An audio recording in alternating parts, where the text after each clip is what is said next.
यहां परमात्मा कहते हैं ये सतनाम है 2 अक्षर का, जिसमें एक ओम अक्षर है, और जैसे ओम तत् सत में 3 मंत्र बताए, इनमें से एक तत् मंत्र सांकेतिक ये दास बताएगा उसको, और दूसरा नहीं बता सकता, अधिकारी भी नहीं है, और उस दास से पहले किसी को इसका पता भी नहीं था।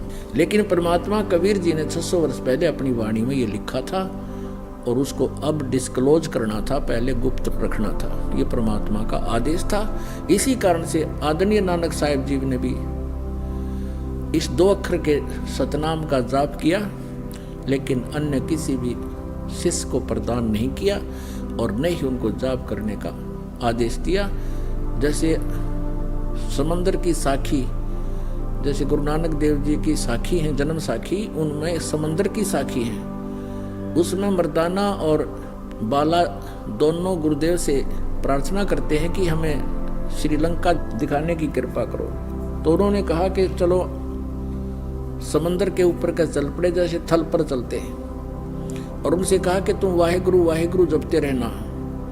अब मर्दाना और बाला तो वाहेगुरु जप रहे हैं, और नानक जी ये 2 मंत्र का जाप जप रहे हैं, सतनाम जप रहे हैं मुख से मौखिक। उस दिन मर्दाना ने भी वही सतनाम जाप शुरू कर दिया। वो डूबने लगा समुद्र में। तब गुरु जी ने पूछा, मर्दाना तू वही जाप कर जो मैंने कहा, तू मेरी रीस मत कर, मेरे वाला जाप मत कर। तब उसने वही जाप किया, वो 2 अक्षर का जाप बंद कर दिया। अपनात्मा, इससे भी ये बात प्रमाणित होती है कि सुनियोजित तरीके से परमात्मा यहाँ तक लाए हैं इस रहस्य को। परमेश्वर कबीर जी ने कहा था धर्मदास जी को, धर्मदास तो 1,00,000 दुहाई, ये सार नाम कहीं बार ना जाई, ये असली मंत्र कहीं बार ना जाई। और इस मूल ज्ञान को भी, यथार्थ ज्ञान को भी अभी तक छुपा के रखना है। अब कलयुग के इस समय में इसको डिस्क्लोज करना था। इसे सिद्ध है कि ये मंत्र अभी किसी के पास नहीं था। गुरु नानक देव जी को अवश्य पता था, लेकिन इन्होंने आगे परमात्मा के आदेश से किसी को, सिख समाज को नहीं दिया। क्योंकि अब तक अगर ये मंत्र पहले से डिस्क्लोज होता तो ये नकली काल के दूसरा दस्वामी वाले इसका मंत्र बताते पाते, 2 अक्षर का ये मंत्र जाप करो, फिर ये दास क्या बताता आपको, और वो नाम ये दे भी देते तो भी अधिकारी नहीं थे, इसलिए वो काल के जाल में फिर भी रख देते आपको। तो इस प्रकार परमात्मा ने आप पे मेहर करी है, और इस परमेश्वर के इस सतनाम के जाप से आपके पाप कटेंगे, आपके श्राप कटेंगे, आपके ऊपर 3 ताप का जो दुख, भूत प्रेत पितर जो भी आपके ऊपर आपदाएं आई हैं, ये सब नष्ट हो जाएंगे। क्या बताते हैं, जब ही सतनाम हृदय धरो, भयो पाप को नाशे, जैसे चिंगारी अग्नि की भाई पड़े पुराने गाशे। कबीर परमात्मा कहते हैं अपने उस सच्चिदानंद घन ब्रह्म की वाणी में, कबीर वाणी में, उस तत्व ज्ञान में कहते हैं, जब ही सतनाम हृदय धरो। हृदय धरण का अर्थ यहाँ पर है कि जब आपको ये नाम मिल गया और आपने सच्चे दिल से इसका जाप शुरू किया, नियमित रहे, और मन में किसी प्रकार की कोई विक्षेप आपका उत्पन्न ना हो गुरु, परमात्मा और मंत्र के प्रति, फिर ये आपके हृदय धरा गया। उसके बाद जब तुम सुमन करोगे सच्चे दिल से और बिल्कुल निशंका होकर के, निसंसित होकर के, फिर देखना इसका कितना कमाल होता है। तो जब ही सतनाम हृदय धरो, भयो पाप को नाश, और मानो चिंगारी अग्नि की पड़े पुराने घास। 1000 क्विंटल और चाहे 1000 टन सूखा घास अडंगा पड़ा हो कहीं पर, और उसको ढोण लग गया आदमी, कदे भी ना उठा ना कितना दरिया जा, एक माचिस की सीख जलाकर चिंगारी ला दे, उसमें सारे सवा करके राख बना दे, और चलेगी तेज हवा, इधर उधर बखेर के उसको कति क्लियर कर देंगे। तो यहाँ परमात्मा कहते हैं, जब ही सतनाम हृदय धरो, भयो पाप को नाशे, जैसे चिंगारी अग्नि की भाई पड़े पुराने घासे। जैसे सूरज के आगे बदरा ऐसे कर्म छयारे, प्रेम की पवन करे चत मंजन फिर झलके तेज नयारे। जैसे सूरज के आगे बादल ऐसे कर्म छयारे, जैसे सूर्य के सामने काले काले घोर बादल छा जाते हैं, उसका प्रकाश धीमा पड़ जाता है, ऐसे आप आत्मा और परमात्मा के बीच में हमारे पाप कर्मों के बादल छाए हैं। क्या बताया है कि जैसे सूरज के आगे बदरा ऐसे कर्म छयारे, प्रेम की पवन कर चत मंजन फिर झलक तेज नयारे।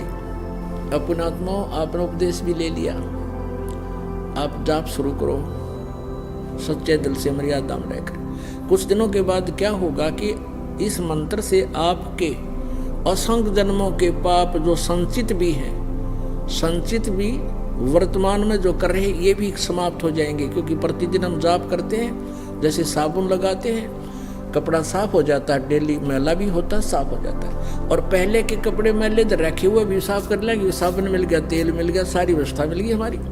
तो पहले के संचित और प्रारब्ध और क्रियमान, इन तीनों कर्मों का इस सतनाम के जाप से नाश होगा। कैसे होगा?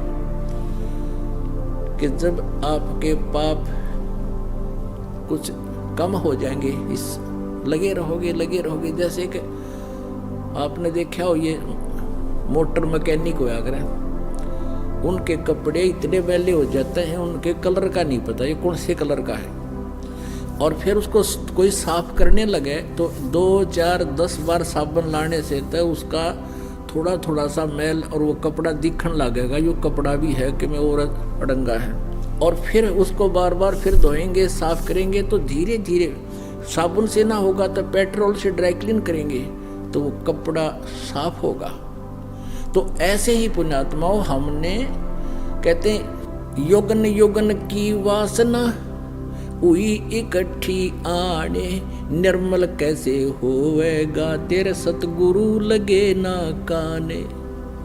युगन युगन की वासना, युगों युगों के इतने पाप कर्म हो गए इकट्ठे आण, और निर्मल कैसे होगा कोई सतगुरु तत्वदर्शी संत परम संत तुझे मिला नहीं, वो सतगुरु लगे नहीं कान, यानी उनके वचन सुनने को नहीं मिले।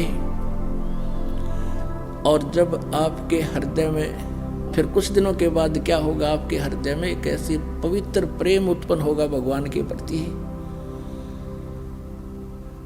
पहली बार तो आप सत्संग सुनते हो, 2-4 बार तो ये ज्ञान सुनने को भी अच्छा नहीं लगता। धीरे धीरे आपको इतना आनंद आओगा फिर, क्योंकि जैसे मलेरिया के बुखार में, जवर में इंसान को, व्यक्ति को खाना भी कड़वा लगे, सेब संतरे भी कड़वे लगते हैं, टेबलेट खाने से, यानी कड़वी टेबलेट ही खानी पड़ती है। कहाँ तो वो रोटी भी खाना नहीं चाहता, वो भी कड़वी लग रही है, उस कड़वी को मीठा बनाने के लिए कड़वी टेबलेट ही खानी पड़ती है, कुनीन खानी पड़ती है, न चाहते हुए भी खानी पड़ती है। तो ऐसे इस ज्ञान को और फिर मंत्र के मिल जाने पर सुमन उसके ऊपर विशेष कसक से जाप करने को आपने न चाहते हुए कुनीन की तरह खाना ही पड़ेगा, करना ही पड़ेगा। तो प्रारंभ में तो आपको मजबूरी सी होगी कि ये तो बता दिए इतने मंत्र गुरु जी ने, ये कैसे होंगे। अरे सुबह से लेकर शाम तक मजदूर कस्सी बजावे, किसान हल जोता है, सारा दिन फद्दर फद्दर पता नहीं कहाँ तक पहुँच जाते हैं। क्या भगवान का बैठ कर चलते फिरते मंत्र नहीं कर सकते हम? कुछ दिनों के बाद फिर इस मंत्र के बिना आपका दिल भी नहीं लगेगा। तो जैसे बुखार किसी को हो, जबर हो गया है, तो प्रारंभ में उसको रोटी भी अच्छी नहीं लगती, कुनीन खाने से, कड़वी कुनीन ही खाने से, न चाहते हुए भी खाने से, फिर कुछ दिनों के बाद उसका जबर ठीक हो जाएगा। फिर वही मीठी वस्तु आपको जो पहले कड़वी लगती थी भोजन, अब वो स्वादिष्ट लगेगा।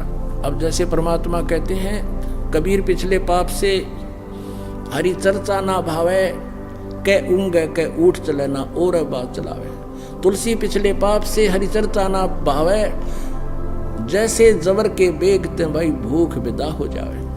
तो ऐसे आत्मा के ऊपर पाप कर्मों का जबर हो गया, और इस जबर का नाश करने के लिए ये कड़वी टेबलेट, ये सत्संग वचन जो आज तक आपने सुने नहीं, एक बार तो विद कहे आदमी इस ज्ञान को सुनकर, एक बार तो ऐसा है जैसे जीव के ऊपर कुनीन रख दी, ये बताते हैं ब्रह्मा विष्णु महेश से ऊपर कोई और शक्ति है, लेकिन इस कुनीन को आपने खाना चाहिए, इस तत्व ज्ञान को सुनते रहना चाहिए। फिर क्या होगा, कुछ दिनों के बाद ये मंत्र आपको दिया जाता है, तो कुछ दिन तो भक्त आते हैं, शिकायत प्रार्थना करते हैं कि सतनाम चलता नहीं, ज्यादा नहीं होता। कुछ दिनों के बाद आप इसको चलाते रहो धक्का सा करके, कुछ दिन फिर अपने आप चलेगा, आपको बहुत आनंद आएगा। फिर आपकी आंखों में आंसू आने शुरू हो जाएंगे, भगवान की जरा सी भी चर्चा होगी। तो क्या बताते हैं, युगन युगन की वासना हुई इकट्ठी आने, निर्मल कैसे होएगा तेरे कोई संत लगे ना कान। जब संत आपके कान लग जाएंगे, यानी सतगुरु मिल जाएगा, फिर क्या होगा, जैसे सूरज के आगे बदरा ऐसे कर्म छयारे, प्रेम की पवन करे चितमंजन फिर झलके तेज नयारे।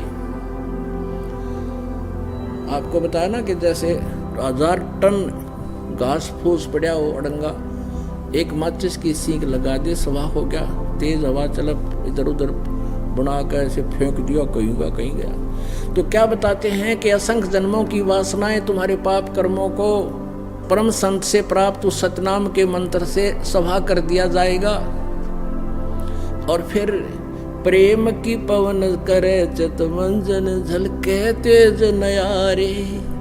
फिर आंखों में भगवान के प्रति वो प्रेम जागेगा, आंखों से आंसू चलेगी, वह प्रेम की पवन चलेगी। इन बादलों को, जो बीच में बादल अड़े हुए हैं कर्मों के, उनको फेंक देगी, तितर बितर कर देगी, और फिर आपकी आत्मा निर्मल होगी, सतलोक प्राप्ति होगी। बोलो सतगुरुदेव की जय हो।